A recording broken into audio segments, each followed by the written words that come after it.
Caríssimos ouvintes, boa noite. Estamos aqui novamente, eu, Nelson, Cristina e o Marcelo Francisco de Mello, para falarmos. Desta vez, a gente escolheu falar um pouco mais sobre a psicanálise do ponto de vista clínico. É isso mesmo, Marcelo? Boa noite, Nelson. E eu já te pergunto, o que é clínica? Boa.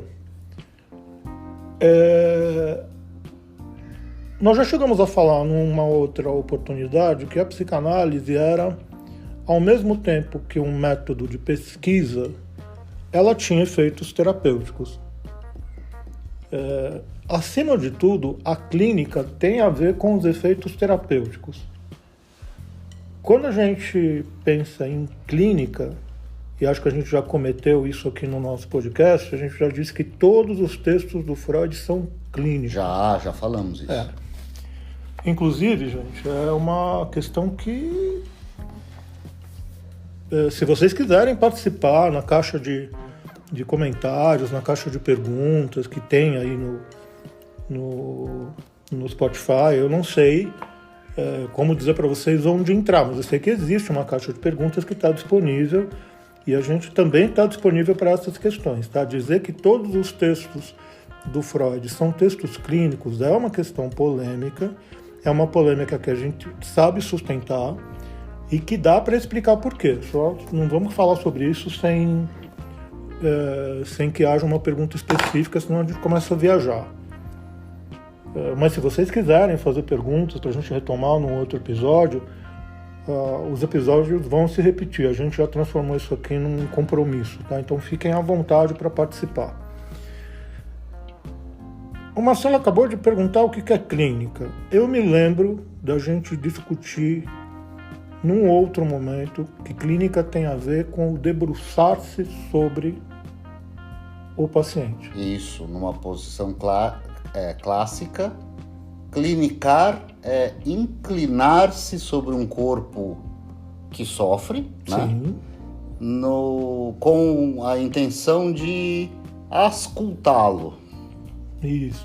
Então a clínica tem essa ideia que vem ali da Grécia Antiga, de aquele que vai cuidar do outro se inclina sobre o outro para compreender o outro. Exatamente. Tá, aí nós estamos já começando a definir psicanálise um pouco melhor. Inclinar-se, né, sobre ou com o adoecimento psíquico. E estou pensando aqui também, né? Então, o que torna o corpo doente? O que acomete o corpo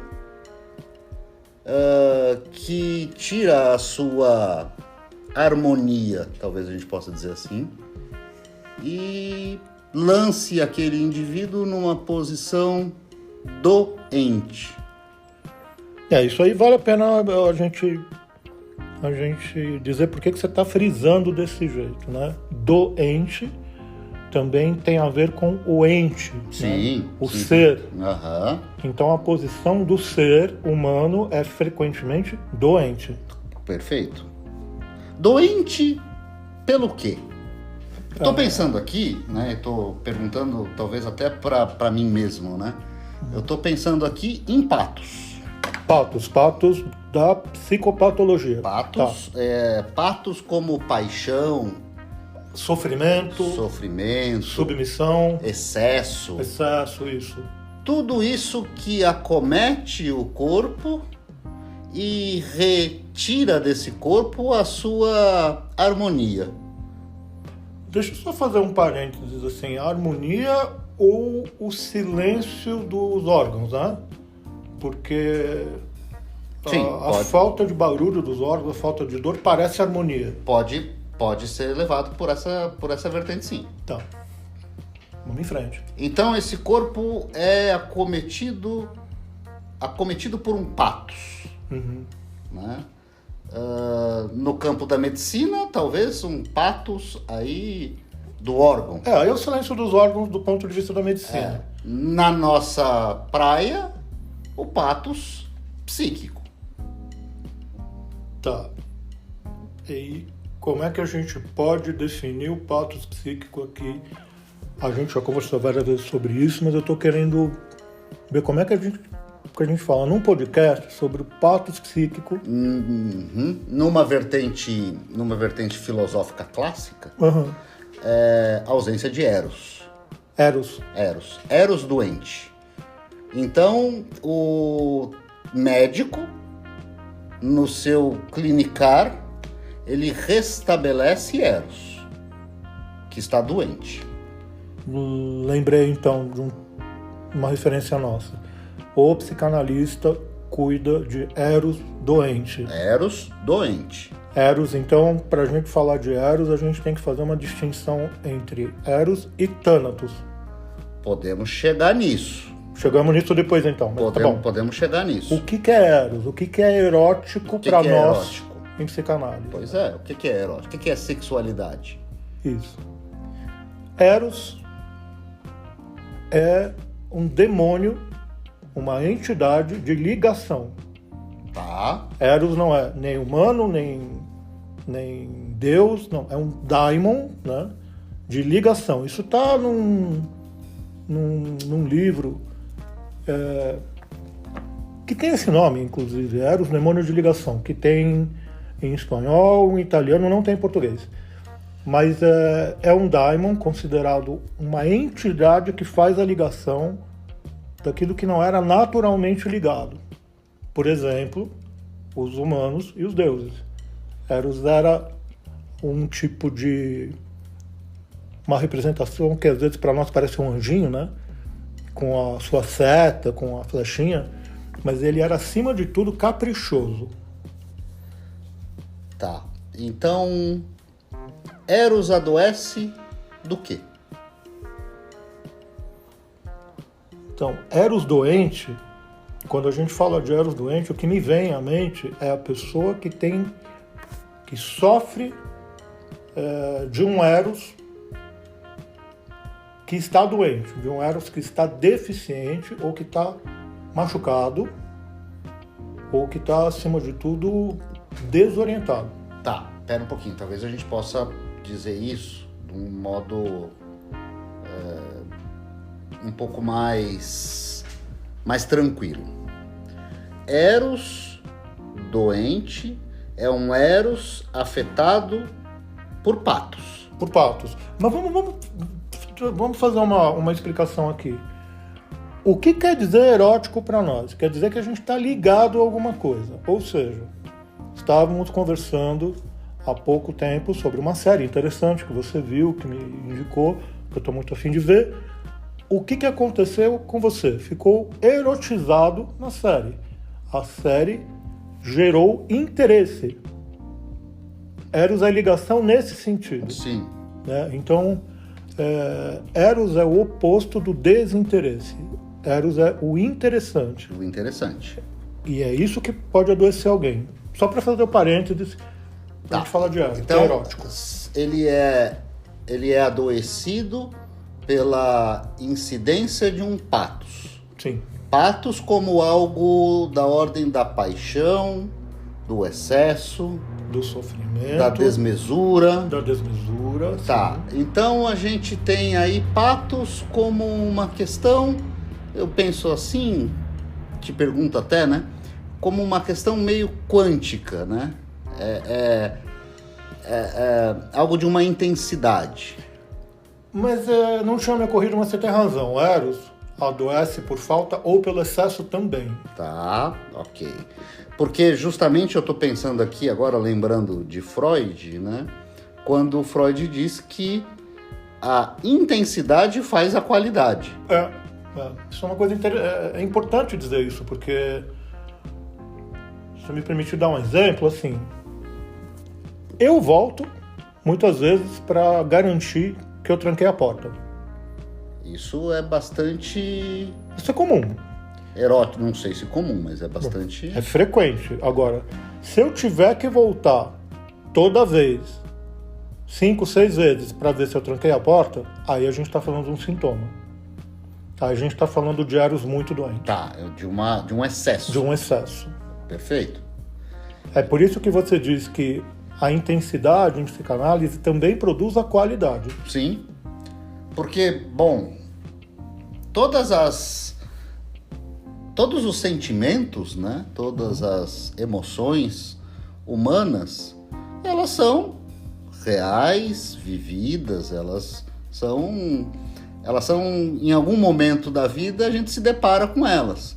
Sim. Alegria, tristeza, sofrimento, amor, ódio, sim, raiva, inveja, gula, enfim, todos os temperos do funcionamento humano. Agora, a intensidade com que este ou aquele traço será investido pelo nosso psiquismo, aí isso pode qualificá-lo como saudável ou doente. A intensidade é a frequência, né? Exato, sim. Se toda vez que acontece alguma coisa você reage de um modo muito exagerado, você está diante de um sintoma. Se aquela coisa sempre te perturba do mesmo modo, aí você está diante de alguma repetição que pode ser objeto da clínica. Então, nesse inclinar, né, sobre o acometimento desse sujeito, né, a incidência desse patos nesse sujeito, é no sentido de abrir a possibilidade de uma narrativa acerca do seu patos, do seu sofrimento. Sim. Então, sim, uma pessoa que busca uma análise, ela busca um lugar para narrar a sua afetação pática.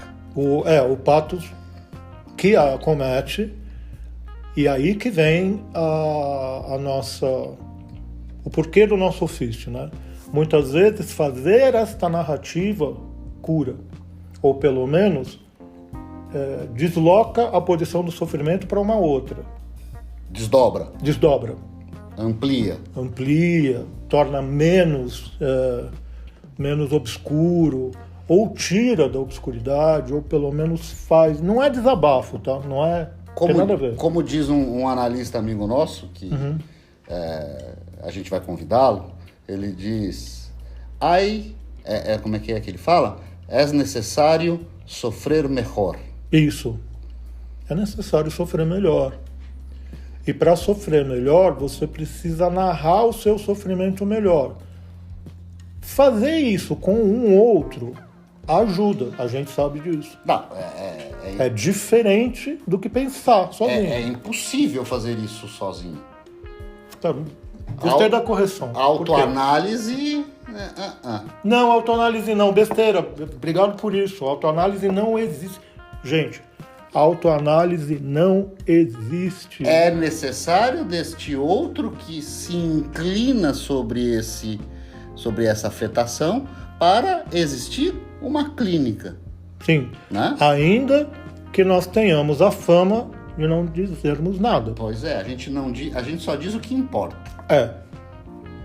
O analista que fala muito, provavelmente está falando bobagem. Mas a presença do analista como aquele que escuta e que se inclina diante do sofrimento, isso produz um tipo de... o que você falou de afetos e tudo, mas são vivências, né? Sim. São vivências que a gente vai passando pela vida, vivências que a gente vai passando pela vida. Eu não vou meditar isso não. Não, vai na redundância mesmo. Vai na redundância mesmo. Mas falar disso com o outro numa posição qualificada transforma a vivência numa experiência. Uma experiência. A prática clínica é a abertura de poder transformar aquilo que se vive numa experiência na qual se aprende. Se aprende, exatamente. E para isso, às vezes, você não basta a vivência. Eu me lembro do Contardo. O Contardo dizia que uma análise se dá em muitas idas e vindas do consultório de um analista. Porque ir ao consultório do analista significa ter que ir dizer algo a alguém. Sim. Não importa o que diz. Não. Voltar do consultório do analista significa ter que se haver com aquilo que disse. Sim. Né? O tempo ali da sessão propriamente dita é só um momento de atualização de idas e vindas. Excelente. E por incrível que pareça, a parte que você está falando que o que mais importa é o percurso, né? Claro. De ir e voltar, não necessariamente o que você diz ou deixa de dizer ao analista. Nessa narrativa, né? Nessa repetição dessas vivências, é possível que a transformação daquilo numa experiência se abra. Por isso que a gente escuta ou ouve tantas vezes alguém chegar e falar, estava vindo para cá e estava pensando, já está em análise. Sim. Já está no percurso. Sim. Não precisa ser objeto de interpretação do analista. Então essa narrativa que se estabelece para este alguém que se inclina sobre Sim. o adoecer é uma narrativa mitopoética epopeica. Agora só vamos tratar os elementos disso. Sim. É Acho que mitopoética epopeica. Sim. Vamos primeiro pelo epopeico, porque é repetido, é longo, é uma grande epopeia. É épico. É épico. Por que é mito? Porque não importa se é verdade. Na maioria das vezes não é. Nunca é. É sempre construções, Sim. né, defensivas, sintomáticas, o nome que você quiser dar. O nome que quiser dar, por exemplo. Crença, enfim. E a gente volta nisso para falar de lembranças encobridoras, por exemplo. Tá. Mas é mito poético epopeico. É poético porque é criador. Sim, Poiesis é criação. sim. Então, na medida em que você dirige uma narrativa a um destinatário qualificado, você produz experiência. Mito poético epopeico. Sim. Essa experiência, ela é curadora. Que não deixa de ser a narrativa do sujeito que narra sobre o seu patos. E aí eu volto naquilo que a gente acabou de dizer. Pouco importa se o que ele diz é verdade. É sempre atual. Ah, sim. A gente nunca se lembra corretamente das coisas. A gente sempre constrói uma narrativa que quer ser uma lembrança. Então é impossível a gente vincular a psicanálise numa prática, bom, vou dizer assim, tá? Numa prática kantiana. Legal, kantiana também acho, mas por quê? Porque ela não obedece uma lógica.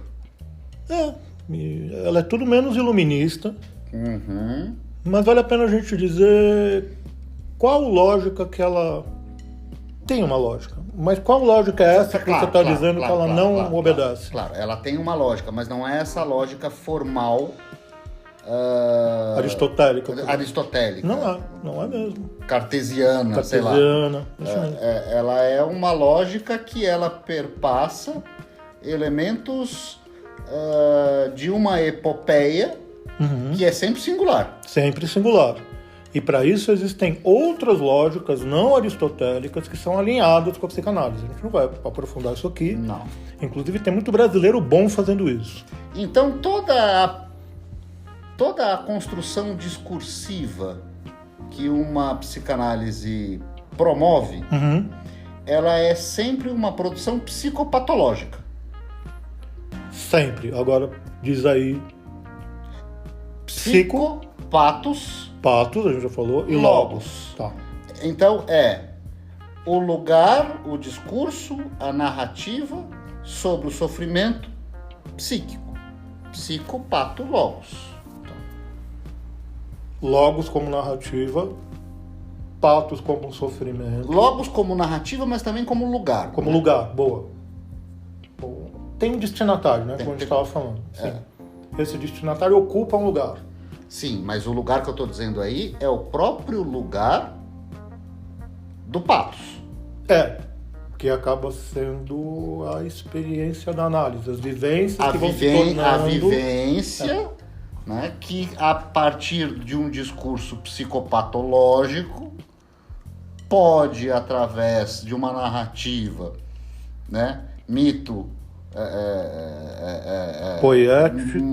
poético epopeico, sei lá, ser transformado numa experiência, ou seja, que aquele sofrimento ensine alguma coisa e não fique sobre a verdade daquele sujeito. Sim. Que daquilo sofre. Sim. Sabe onde eu estou querendo chegar? Para isso, o analista tem que dar um lugar para o sofrimento, um lugar específico. De escuta, não é só ouvir. Ele tem que ocupar um lugar específico, que é esse lugar da clínica. E tem que haver a disposição dos dois, tanto do analista quanto do analisante, de falar disso, de dar um lugar para esse tipo de narrativa. Então não é uma conversa. Pois é. Aqui tem um ponto que eu acho que é importante. Foi legal você ter falado isso. Como que você falou? Dar um lugar. Dar um lugar. Exatamente. É dar um lugar. E muitas vezes dar este lugar é a possibilidade da manifestação de algo sem sentido, sem lugar. Sem lugar. Sem um sentido priorístico. Porque senão a gente entra numa lógica clínica que é a de dar um destino, dar um lugar, aí a gente está numa posição do ortos, né? Do ortos, até existe, do ortopédico, da ortodoxia, isso. Tudo bem, só não é psicanálise. Não, é outra prática. É outra prática, necessária, tem seu lugar também, muito necessário. Nenhum psicanalista vai ouvir osso quebrado, cada um no seu lugar. O ortos só não é o lugar do psicanalista, a gente não tem que endireitar as coisas. Exatamente. Então, é que agora eu fui, a partir disso que você falou, eu fui totalmente capturado por essa ideia de empatia. Falemos um pouco disso. Eu tenho verdadeira repulsa à ideia de empatia. Uhum.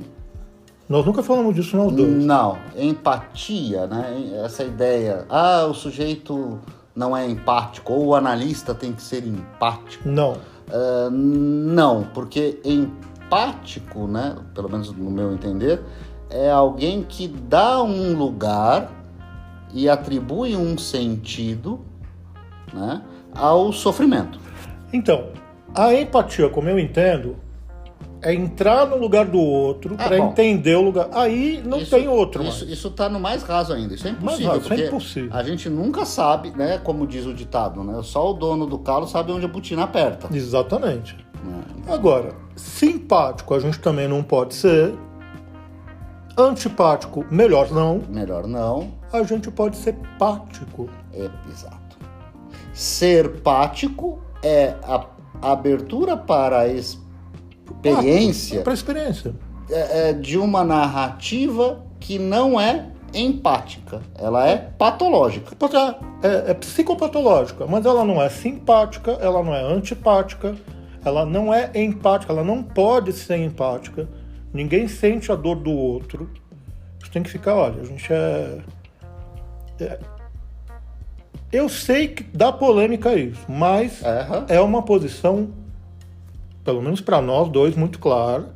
Se vocês quiserem fazer perguntas, provocar isso em outros debates, podemos, mas a empatia é um lugar proibido ao psicanalista. Ser empático na clínica talvez caiba se a gente entender empatia como a possibilidade do indizível poder se manifestar. Mas isso não é mais empatia. Bom, isso já é escutar o estranho, poder habitar um lugar próximo, esse lugar que a gente está falando, que é um lugar até sintonizável, mas nunca no lugar do outro.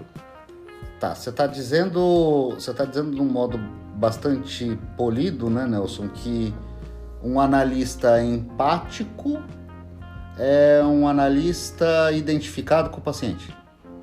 E justamente por isso um impostor. Bom, calma, né? É uma contra-transferência. Ah, então, mas contra a transferência é não trabalhar, né? É ficar contra a transferência. A gente pode voltar a falar disso, né? Querer ser empático é recusar a transferência. É querer entrar no lugar do outro e não entender o estranho do nosso lugar. O estranho do lugar que a pessoa que está indo ao consultório está disposta a frequentar. Que é o que você acabou de falar. É muito estranho. Já paramos para ver, nós já, mas ouvintes, já pararam para ver como é estranho dizer para alguém que você não conhece, que não é teu amigo e nunca vai ser, as coisas mais íntimas da sua vida? Opa! É muito artificial. Eu acho bastante estranho, né? Estranho aí no sentido mais corriqueiro da palavra, né? Eu acho bastante intrigante, melhor dizendo, quando uma pessoa chega no consultório e sua vida é um livro aberto. E ela conta aquilo sem o menor distanciamento àquele estranho que está ali na frente, que ela não conhece, que ela nunca viu. Não é estranho, é isso? Isso me é intrigante. Me intriga um pouco. Né? A resistência é algo necessário, né? É necessário porque ela protege e porque é a marca da singularidade. A resistência é a marca da singularidade. A melhor coisa que alguém pode dizer é, olha, me passou um negócio pela cabeça, é meio ridículo, não estou afim de falar, bom, aí nós estamos em casa. Bom, então voltando um pouco. A clínica é neste sentido de estar disponível, de se voltar, de se inclinar a um sofrimento do indivíduo que nos narra, né? Sim. E ele nos narra de uma experiência, ou melhor dizendo, né? Ele nos narra de uma vivência pática. De sofrimento pática, isso né? De excesso, de desmesura. Sim. A partir disso, esta narrativa pode se constituir como um discurso mito poético epopeico. E aí virar experiência. E aí poder virar uma experiência que aponta para aquele indivíduo um saber sobre o seu sofrimento. Sobre ele mesmo. Sobre ele mesmo. O saber sobre si mesmo só é possível pela via do outro. Você só sabe de si mesmo quando você conta para alguém. Não é alguém que te conta. Então a gente não sai nunca da posição do espelho? Como assim? Da posição do espelho? Da necessidade desse outro que nos contorne, desse olhar de fora que nos dê um corpo. Sim. Eu acho que a gente não consegue sair dessa posição do espelho. Bom, tem uma coisa aí que eu deixo como provocação para um próximo episódio. Uma coisa é a paixão, outra é o amor. Apaixonar-se é sempre por si mesmo. Bom, sim. Sempre. Você só se apaixona por si mesmo no outro. A gente projeta aquilo do nosso ideal no outro para a gente poder, então, ser amado pelo nosso ideal. É aí que eu estou entendendo o espelho que você está falando. Sim. O amor, já não. O amor é sempre pelo outro. O amor só pode nascer de uma profunda decepção. Porque a paixão caiu. Tudo bem, eu entendo você dizer decepção, mas eu acho que dá pra gente colocar um pouquinho mais de mel nisso. Dá pra deixar menos drástico. Mas o amor é uma construção, a paixão é um acontecimento. Fica melhor assim? Sim, fica. A paixão é ver-se no outro. Eu entendo tudo, não precisa nem falar, a pessoa olha pra mim e já entendi. Isso é paixão. Então o discurso produzido numa análise é sempre um discurso sobre o amor. Sempre amoroso. Erótico. Nesse sentido de ligar-se ao outro. Nunca no sentido. Bom, erótico para nós nunca é pornográfico. Né? Mas é bom a gente É bom sempre lembrar. Sempre lembrar. Que Eros é o oposto de Thanatos. Eros o oposto é de vida. Thanos. Exatamente. É o oposto da morte. Eros, então, é ficar interessado, como você ficou pela série. Sim. Como a gente pode ficar por um livro. Aliás, eu fiquei extremamente interessado de um modo bastante incômodo. O que é muito erótico, Sim. num bom sentido. Bom, só para situar, eu tô falando dessa série aí que tá bombada na Netflix, chamada Beberrana. É muito interessante aquilo, mas eu acho que a nossa ideia não é... Não, a ideia não é falar da série, é fazer falar críticas. Mas fica a dica, vale a pena para quem não assistiu. Eu não assisti, vou ver. Ela é enormemente incômoda. Eu vou ver porque eu conheço o Marcelo há algum tempo e eu sei que ele não se apaixona de maneira leviana por essas coisas. Eu vou tomar isso como um elogio. É isso mesmo. Muito obrigado. Acho que... Bom, diga. Vamos. Acho que a gente pode. Acho que dá pra gente terminar com esse elogio. Não é sempre que o Nelson elogia, que o Nelson dá uma quebrada nesse coração peludo. É verdade. Mas é de coração. Então. Então. Essa é uma erótica construtiva. O pessoal olha pra mim e fala, cara mal-humorado. Não é tanto, não. Não é, não. Vamos retomar isso num outro episódio? Vamos sim. Obrigado por terem ouvido. Espero que nos acompanhem nas próximas. Até. Boa noite, pessoal. Até o próximo encontro.